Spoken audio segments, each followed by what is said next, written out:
Egypt and Israel, talking peace after 3 decades of war. This was the latest summit meeting in Egypt, with President Sadat playing host to Israel's Premier Menachem Begin.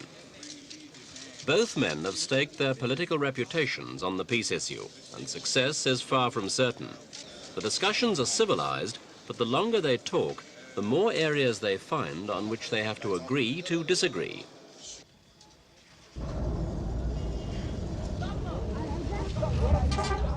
Two months ago, it looked as if the logjam between the two former enemies was finally beginning to break up.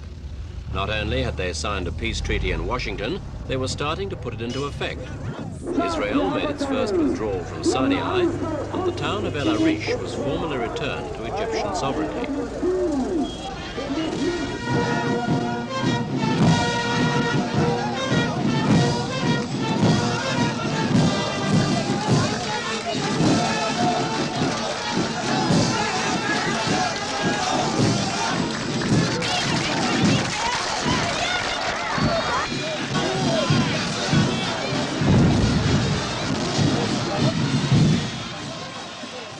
It had been a stony path to get this far. Both leaders clearly felt a sense of achievement and relief.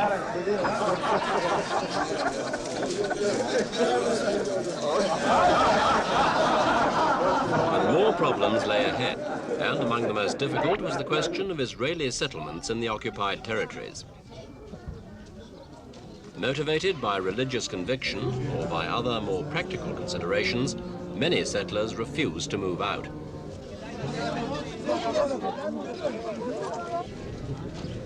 Here in Sinai, the government has insisted that the settlers will have to go as part of the peace agreement. On Jordan's occupied West Bank, of course, it's been different, with the government itself promoting settlements even while it's been discussing autonomy for the area's Palestinian inhabitants.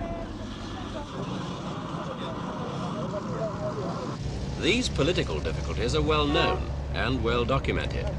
But there's generally been far less attention given to the economic problems which both countries now face.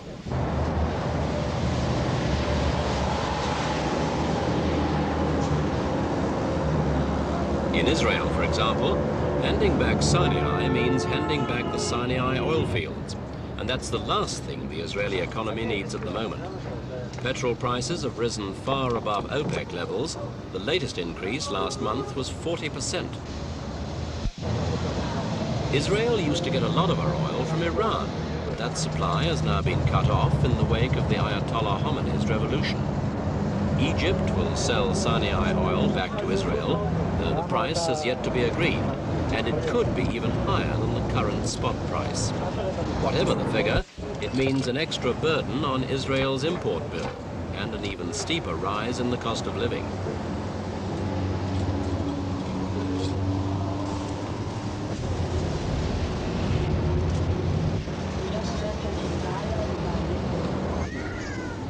Israelis have been living with inflation for years. It's impossible to avoid in a country that spends over a third of its budget on defense. Inflation is now over 60% and may well hit 100% before the end of the year.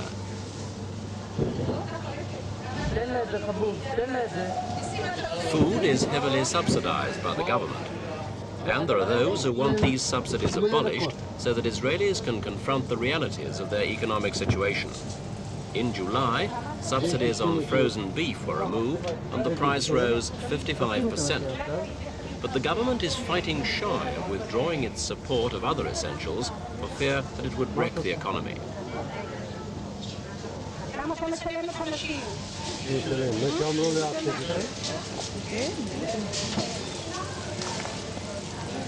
The economic crisis has already shaken the government coalition.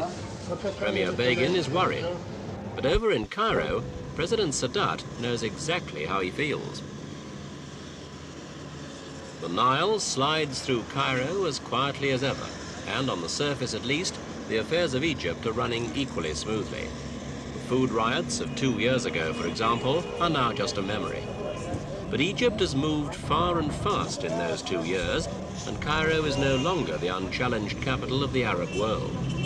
President Sadat's peace initiative has been seen by almost all other Arab states as a betrayal. Egypt is now an outcast.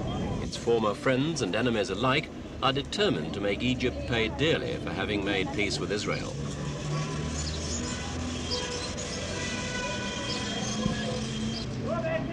One of their first acts was to close the Cairo headquarters of the Arab League, chief political forum of the Arab world. This had immediate symbolic value, although its practical effects have been slower to appear, because Egypt is still too tightly wound into Arab affairs for it to be kicked out overnight.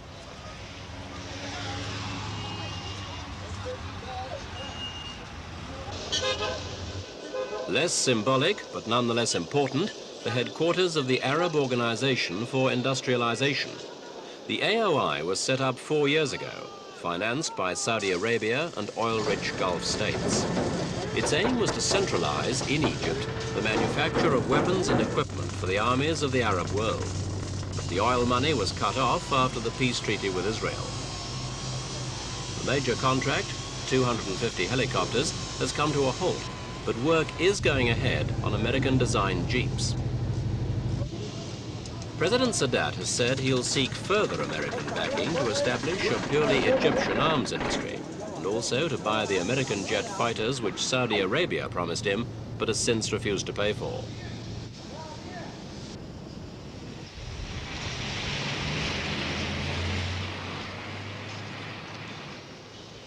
In other sectors, the boycott is patchy.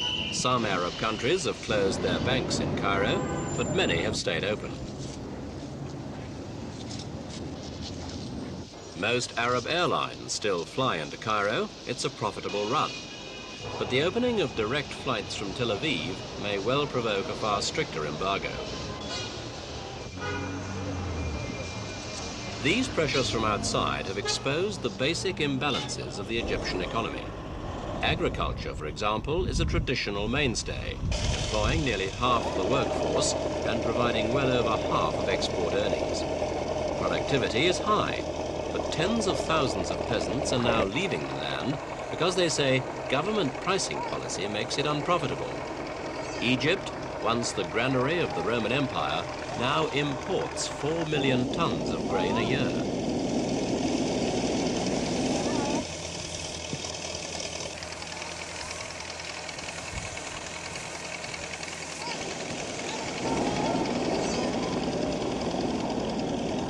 As in Israel, food prices are heavily subsidized by the government. Any attempt to remove these subsidies would send prices rocketing and meet violent opposition, as the government found to its cost 2 years ago.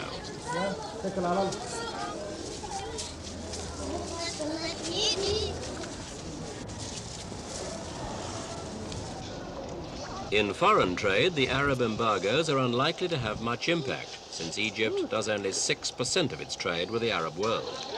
The picture here is one of a swing away from the massive trade commitments to Russia and an increasing dependence on America as a trading partner. Overall, Egypt buys far more than it sells abroad, and even if exports were doubled in value, they still wouldn't cover the deficit.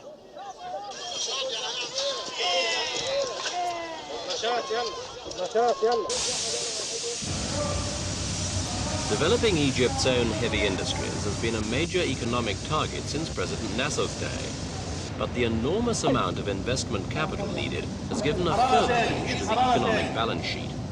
Despite heavy expenditure on steel mills, for example, Egypt still has to import considerable amounts of iron and steel. Only recently, Egyptian steel from the Soviet-designed mill at Helwan proved unsuitable for a big construction program currently underway. Problems of supply certainly haven't stopped Egypt building. Whole sections of Cairo and the surrounding area are now construction sites. Most of the money has come, not from Egypt's own coffers, but from abroad. In President Nasser's time, Egypt's economy was run on socialist lines. But in the last 5 years, President Sadat has run what he's called an open door policy, which uses capitalist incentives to extract foreign investment. The result, say his harshest critics, has been a massive foreign debt in return for a very mixed bag of projects.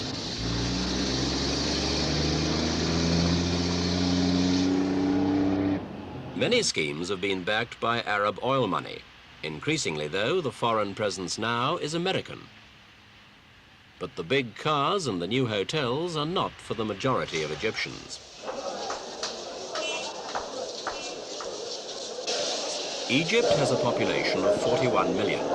Cairo is equipped to handle around 3 million of them, but in fact it's home to 8 million. It's a hot, dusty, and above all, crowded metropolis.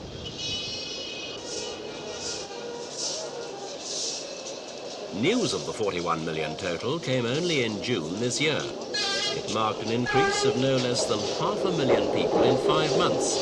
And that, say the experts, is a pressure that Egypt's economy simply cannot bear.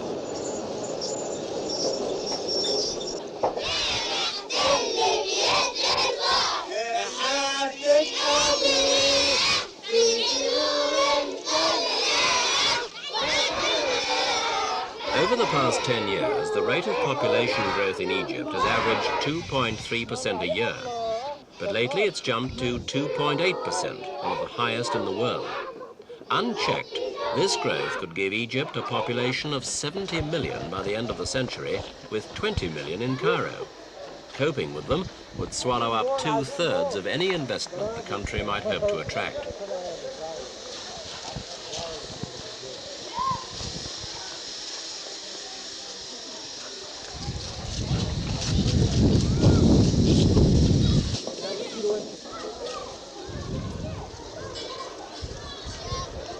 Pressure on housing means that many of Cairo's inhabitants live in poor conditions. Cairo's water supply, once one of the best in the Middle East, is under severe strain, and so are the sewers. Over the last 30 years, these problems have tended to be seen as part of the price to be paid for the wars against Israel. But peace is a different matter. This is a typical poor family in Cairo. The father works as a doorman in a block of flats. His eldest daughter is a shop girl. Together they earn 50 Egyptian pounds a month, enough to keep them out of the slums, but below the level of, say, a factory worker. They can afford to dress decently, but the clothes they wear are practically all they have. They do eat meat, but only twice a month.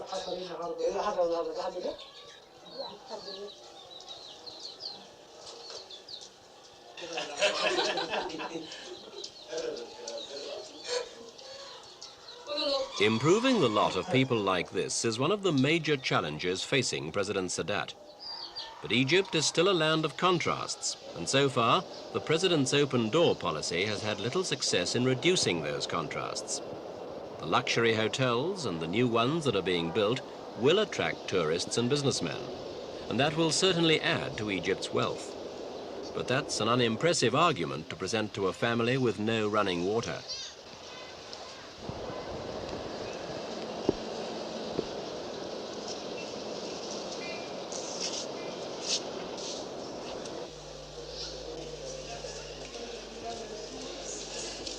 Tourists have long been important to the Egyptian economy, and apart from the periods affected by the Middle East wars, tourist receipts have risen steadily. After the last war in 1973, the industry took a couple of years to recover properly. But between 1976 and 1977, it expanded faster than at any time in the previous decade.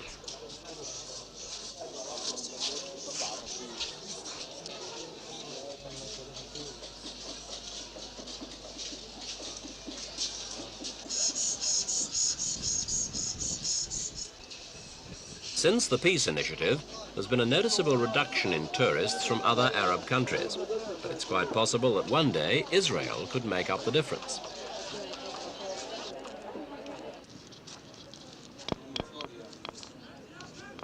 All that, however, is in the future, and in the meantime, Egypt calculates the impact of the Arab boycott on tourism at around $450 million this year. Western tourists alone, it claims, are not enough. It's asked for $15.5 billion from the West to be paid over the next 5 years.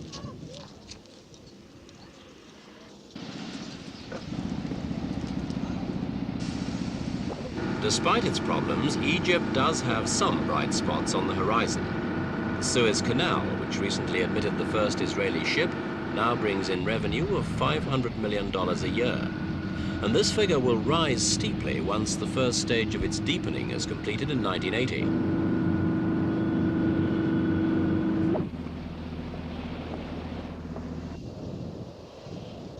Oil is another reason for optimism. Production is now high enough to cope with domestic demand and leave a healthy surplus for export. It's a vital factor, for with no oil of his own, it's doubtful if President Sadat could have even considered defying his fellow Arabs by dealing with Israel.